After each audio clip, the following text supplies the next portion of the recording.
Bonsoir, je vous remercie. Je suis honorée et très heureuse d'être ici, dans cette suggestive villa de Lyon. Je veux remercier le directeur de l'Institut italien de culture, M. Ivano Marchi. Je vais commencer. Pardonnez mon français. Dans la première partie, je vous parlerai de la vie inimitable de Gabriele D'Annunzio. Il est difficile de parler aujourd'hui de D'Annunzio, tout a été dit, ou presque, mais l'image magnifique, comme on l'appelle aujourd'hui, représente l'une des figures les plus séduisantes et controversées, et surtout extraordinaires, de la littérature italienne. En tant qu'écrivaine et intellectuelle, il a projeté la culture italienne vers une dimension européenne et moderne, grâce à la curiosité vorace de son génie, à son besoin très vital et dans une certaine mesure expérimentale, qui lui permit de participer à tous les courants et à tous les styles de la culture de son époque.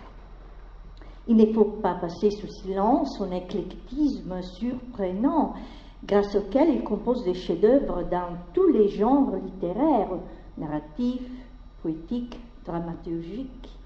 En Italie, il était le plus grand écrivain de son temps, ou de toute façon les plus positivement éclectiques.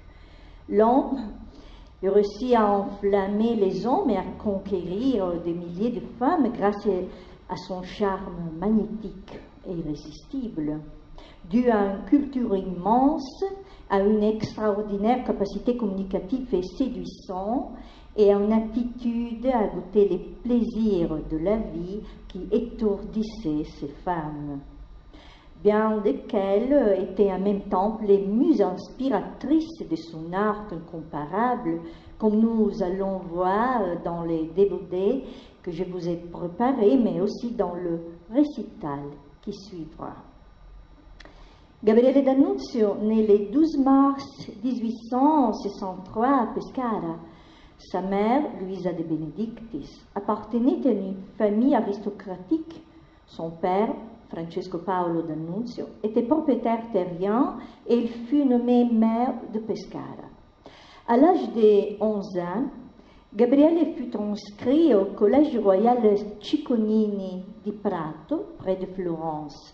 Et dans l'une de ses chambres de cet austère pensionnat, il compose son premier recueil poétique, Primo Vere, qui lui confère les titres de poète dès l'âge de 16 ans, comme il était arrivé à Victor Hugo et à Rimbaud. Il tombe amoureux à 18 ans de la fille de son professeur d'allemand, Giselda Zucconi. C'est un amour partagé, qu'il va rebaptiser. Il fera de même avec toutes ses maîtresses, du nom de Lalla. Elle deviendra la muse inspiratrice d'une série de poèmes Canto Nuovo, Chant neuf. Ce recueil paraîtra en 1882. Mais cet amour est destiné à finir l'année même, avec le déplacement de Gabriele à Rome. Il s'inscrit à la faculté des lettres et philosophie, mais il ne va pas terminer ses études universitaires, mais il collabore néanmoins comme chroniqueur mondain, étincelant à des revues et à des journaux de la capitale. Dans la ville éternelle, il est bientôt connu comme un dandy très élégant, fréquentant les milieux aristocratiques romains. Et c'est alors que sa vie devient inimitable, comme on verra dans le diaporama suivant, que je accompagnerai au piano avec le valse romantique de votre Debussy.